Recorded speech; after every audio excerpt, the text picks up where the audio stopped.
নমস্কার সবাইকে, নানা রঙের দিনে সবাইকে স্বাগত। সকালের কাজকর্ম সব সেরে সুরে চলে এসেছি রান্নাঘরে। রান্না করব আজকে জিরে ধনে বাটা দিয়ে তেলাপিয়া মাছ আর উচ্ছে দিয়ে কুমড়ো ভাজা আর কলমি শাক ভাজা, রসুন দিয়ে কলমি শাক। রান্নাটা আমি শুরু করছি, সবাই সঙ্গে থাকুন।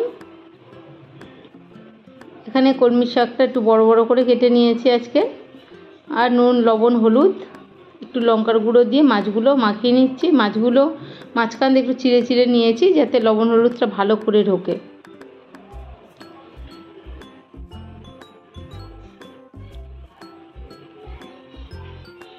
দুটো মাছ ভাজা হয়ে গেছে, আর দুটো মাছ ভাজবো।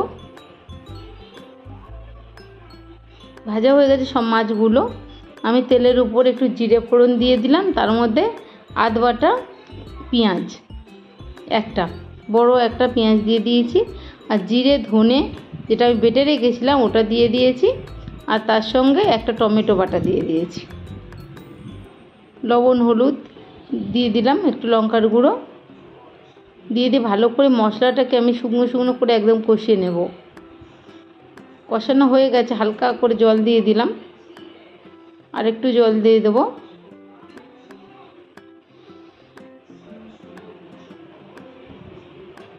যাতে মাছগুলো সব একদম মাখা মাখা হয়ে যায়।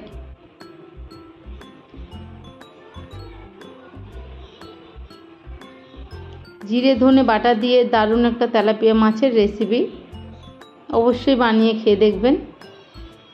এখানে আমি উচ্ছে আর কুমড়ো ভাজবো, তার মধ্যে পেঁয়াজ দিয়ে দিলাম, পেঁয়াজ দিয়ে উচ্ছে দিয়ে দিয়েছি। উচ্ছেগুলো দিয়ে একটু লবণ হলুদ দিয়ে আমি ঢাকা দিয়ে দিয়েছি।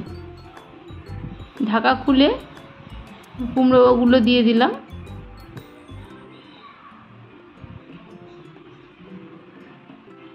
দেখুন কুমড়ো উচ্ছে ভাজা হয়ে গেছে। এখানে আমি শাকটা ভেজে নেব। শাকের জন্য আমি 3-4 কোয়া রসুন আর শুকনো লঙ্কা দুটো ফোড়নে দিয়েছি, দিয়ে লবণও দিয়ে দিয়েছি, দিয়ে তার উপরে কলমি শাকগুলো দিয়ে দিয়েছি। এখন ঢাকা দেব।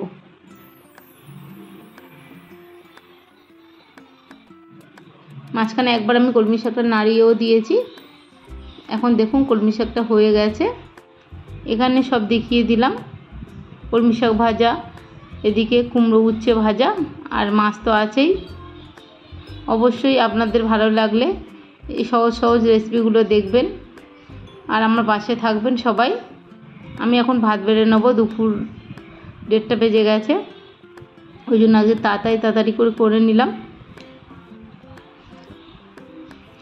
ভাত বেড়ে নিয়েছি, এখন কলমি শাক ভাজা দিয়ে দিচ্ছি। এখানে দিয়ে দিলাম উচ্ছে আর কুমড়ো ভাজা, আর এখানে আর একটা বাটিতে মাছও তুলে নিয়েছি।